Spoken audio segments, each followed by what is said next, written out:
હાલમાં આપણે જે ચેક બેંકમાં જમા કરાવીએ છીએ ને તો એને ક્લિયર થતા ટોટલ 2 દિવસનો સમયગાળો લાગે છે, પણ હવેથી આ ચેક સેમ ડે ક્લિયર થઈ જશે, એટલે કે સેમ ડે સાંજ સુધીમાં તમારા ખાતામાં પૈસા આવી જશે. આરબીઆઈ દ્વારા ચેક ક્લિયરન્સ સિસ્ટમમાં મોટો ફેરફાર કરવા જઈ રહ્યું છે, એટલે કે જે દિવસે તમે ચેક આપશો તે દિવસે સાંજ સુધીમાં તમારા પૈસા આવી જશે.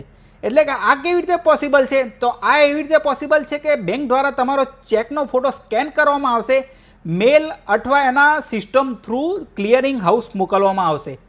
હવે પહેલાં કેમ 2 દિવસ લાગતા હતા? પહેલાં 2 દિવસ એટલા માટે લાગતા હતા કે બેંક દ્વારા ટોટલ ચેક કલેક્ટ કરવામાં આવતા અને આ ચેક કલેક્ટ કરીને 5 થી 6 વાગ્યાના ગાળામાં ક્લિયરિંગ હાઉસ મોકલવામાં આવતું અને ક્લિયરિંગ હાઉસ દ્વારા નેક્સ્ટ ડે એટલે કે નેક્સ્ટ ડેની એન્ટ્રી પાડવામાં આવતા અને સાંજ સુધીમાં ક્લિયર કરતા, જેથી આ પેમેન્ટ સિસ્ટમ હવે સરળ થઈ જશે. સેમ ડે તમારા ખાતામાં પૈસા આવી જશે. તમને શું લાગે છે?